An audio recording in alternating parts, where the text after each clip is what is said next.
The sun crept over Dry Creek like an old man peeling back his blankets, slow, reluctant, and full of memory.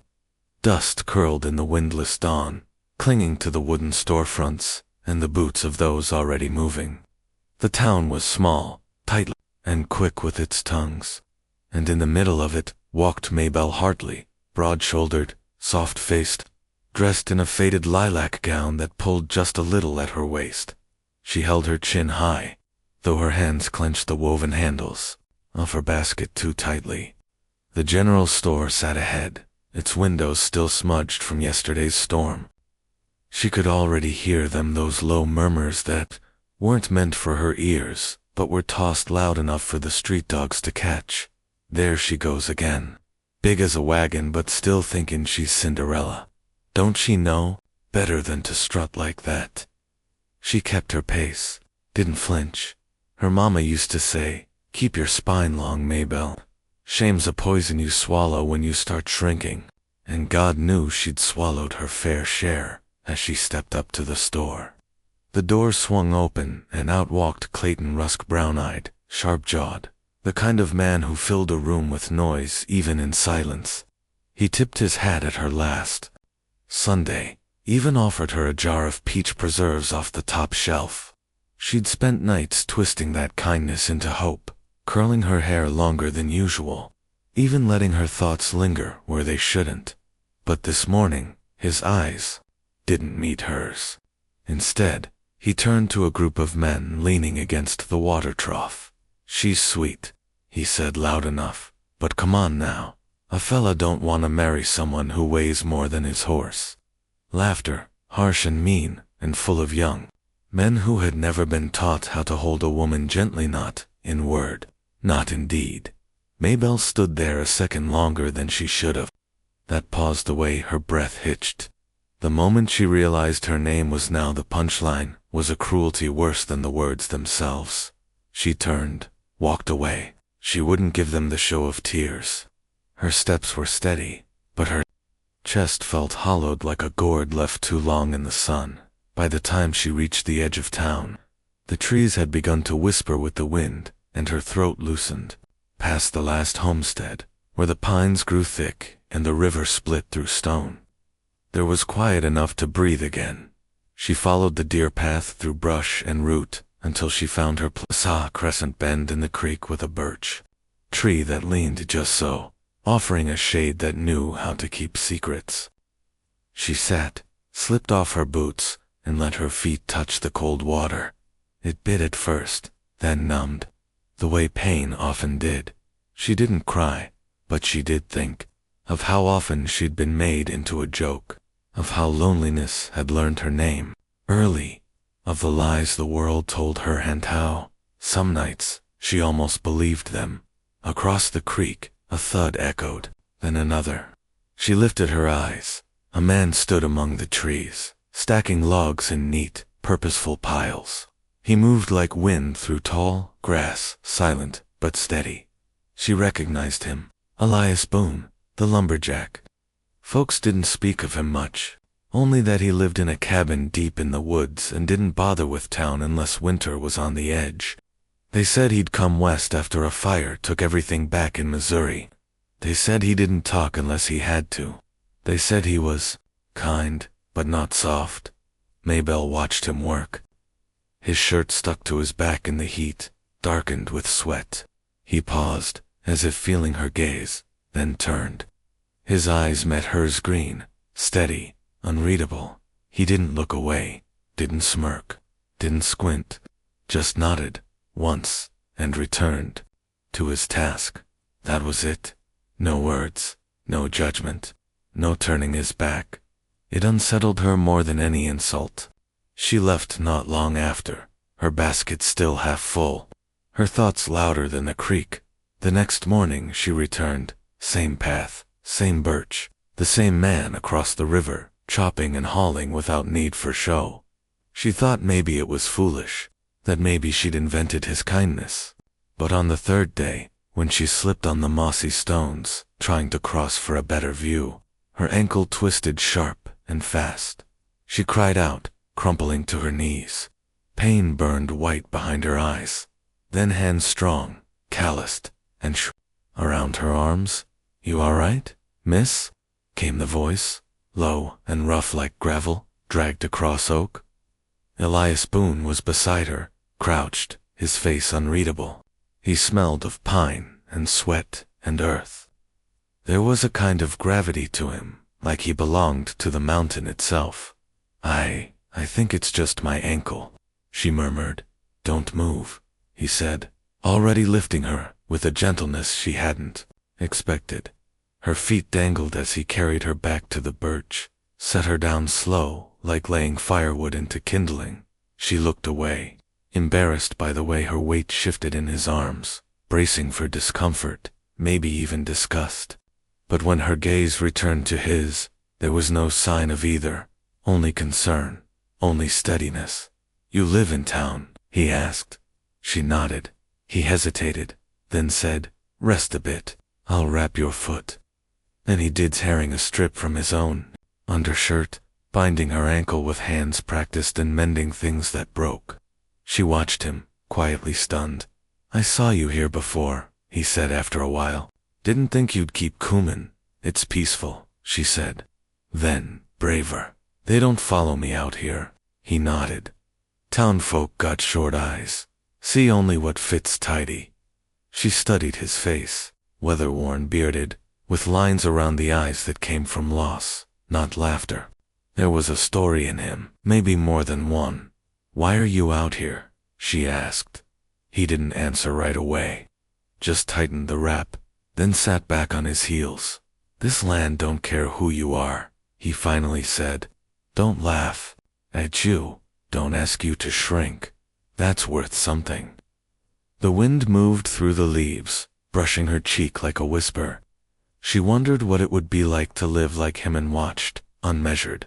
"Thank you," she said, almost afraid to say more, "for helping me." He nodded again, but this time, slower. "Ain't help, just what folks ought to do." She didn't know what to say to that, so she said nothing. They sat in silence until the sun tipped west and shadows grew long. He rose. "If you need help walking back, I can manage," she said. But her voice betrayed her pain. He didn't argue, just offered his arm. She took it. They walked together beneath the trees, his steps matching hers, never rushing. And though neither spoke again, something passed between them. Not quite understanding, not yet trust, but something alive. At the edge of the woods, he let go of her arm. "Be careful," he said, and with that, turned back to the pines. She watched him disappear into green and gold, her heart caught in a strange hush. That night, she lay in bed staring at the ceiling, her ankle throbbing, her mind replaying his voice. The way he'd looked at her, not through her, not around her, but at her, like she wasn't too much, like she was enough. And though tomorrow promised no less gossip, no fewer stares, she already knew where she'd go again, not because she was curious, but because something in her was finally beginning to stir, something old, something brave, something she thought had been buried beneath the shame. It had Elias Boone's quiet, steady hands, and the shape of a story just starting to breathe.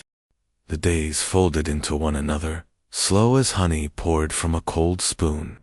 Dry Creek buzzed with its usual clatter hooves on plank roads, saloon laughter laced with cruelty, and whispers too lazy to hide.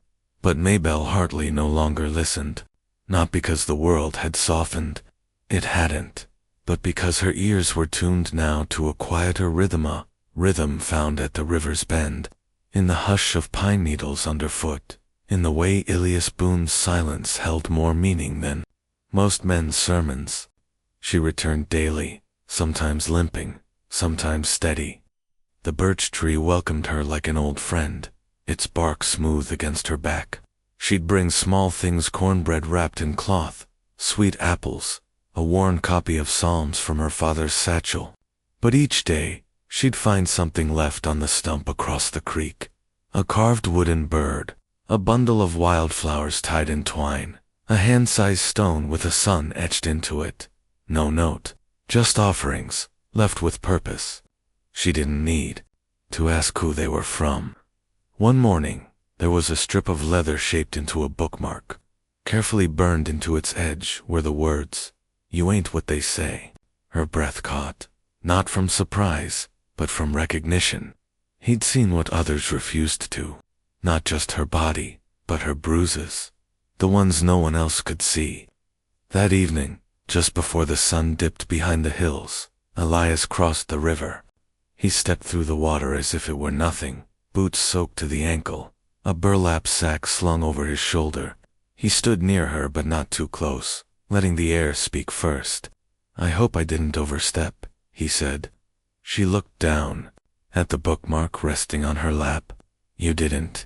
He nodded, rubbing the back of his neck with a hand calloused by timber and solitude. "I ain't good with token, never was. Maybe that's why I trust you," she said. He looked at her then, really looked, and for a moment, the entire forest held its breath. He sat beside her on the ground, knees drawn up, sack still unopened. She noticed he always kept something between them, an object, a space, a silence, not from fear, from respect. "I had a sister once," he said after a while. "Annie looked a little like you." Maybelle turned to him gently, unsure what wait she'd stepped into. She was soft, he continued, laughed easy. Folks called her names. Too big, too plain, too much. She married a man just to hush em. He turned out cruel. The woods dimmed as the sun gave up the last of its light. "She died in the spring," Elias said, voice barely audible. "Wrote me a letter before she passed. Said she wished someone had told her she was enough." A long silence settled between them, stitched with mourning and memory. "I'm sorry," Maybelle whispered. Elias shook his head once. "She deserved more. And when I saw you sit in here that first day, I guess I saw her again. But different. Stronger." Maybelle's eyes burned, not from sorrow, but from being seen so fully, so simply. Back in town, the fair was coming. Folks pinned up bunting and painted signs, swept porches like royalty was due. The Dry Creek Harvest Social was the event of the season, pie contests, music, and a dance under lantern light. Maybelle hadn't planned to go, but gossip rides fast in towns like Dry Creek. Word got out that the Lumberjack was walking with her now, that he was seen near her place, delivering firewood even when the weather didn't ask for it. That maybe he was interested. So when she passed the saloon one afternoon and heard Clayton Rusk's voice echo off the beams, she paused behind a crate of flour sacks. "Man's been in the woods too long," Clayton snorted. "Probably thinks she's the last woman left on earth. Or maybe he just likes em with more meat for the winter." Another round of laughter. Then a louder voice, one that carried past the open doors. "Maybe he's just too slow to know what he's settling for." She didn't flinch this time, not visibly, but something inside her hardened. Not bitterness, resolve. She went home and sewed a dress from a bolt of emerald green fabric her mama left behind. It fit snug at the bust, flared at the hips. She looked in the mirror and saw a woman unhidden, a woman who took up space because life had carved that space for her. The night of the fair, the air hung thick with the scent of cinnamon and roasted pecans. Children darted between hay bales and apple-bobbing tubs. Couples twirled under strings of glowing lanterns, the sky above cloudless and wide. Maybelle arrived alone, heads turned. Some looked away out of habit, others stared too long. She walked slowly, chin high, that same spine her mother taught her to keep. And across the dance yard, beneath the oak tree strung with lanterns, stood Elias Boone, clean-shaven, for the first time she'd ever seen, shirt tucked, boots polished. He looked at her like he'd been waiting every day of his life for this one. He walked to meet her, and just as he reached her, Clayton Rusk stepped in from the side, beer bottle in hand, breath sour with spite. "Well, I'll be," he said loud enough for the crowd. The tree hugger and the ox. The hush that fell wasn't surprise. It was anticipation. Elias stared at Clayton for a long second, then set his jaw and looked to Maybelle. But it was she who stepped forward. "You think you've hurt me?" she said, voice calm, clear. "You think I'm ashamed of this body, of this life, of being loved by a man who works with his hands and holds no hate in his heart?" Clayton blinked. "You couldn't carry a woman like me," she said. "Not in spirit, not in truth, not ever." For once, Clayton had no words. Elias extended his hand. "May I?" She took it, and together they stepped into the lantern light. The music rose, soft and slow. He held her gently, his hand at her back, his other guiding hers. They didn't dance to impress. They danced to remember, to forget, to begin.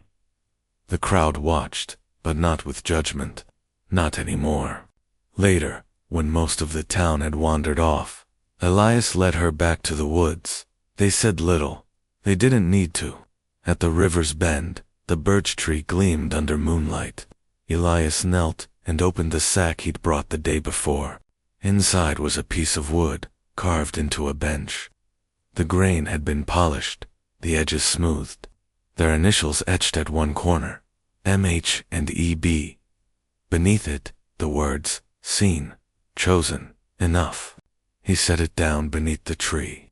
Maybelle touched the seat, then his hand, then his face. "You're not like the others," she whispered. "I hope not," he replied. She sat, and he joined her. They listened to the river flow. "After a while," she asked, "you think we'll ever stop being judged?" He looked out over the water. "Maybe not, but that don't matter. Not when we stop judging ourselves." They sat in silence long after the moon climbed high, two souls stitched together by the quiet kind of love that doesn't boast, doesn't flash, doesn't rush, only stays, only holds. And as the wind stirred the leaves, Maybelle leaned into him, her head resting against his shoulder, her heart finally still. Somewhere behind them, Dry Creek slept, and ahead beyond trees and pain and all the things once thought unlovable waited something they hadn't dared name yet, but it was theirs, and it was real.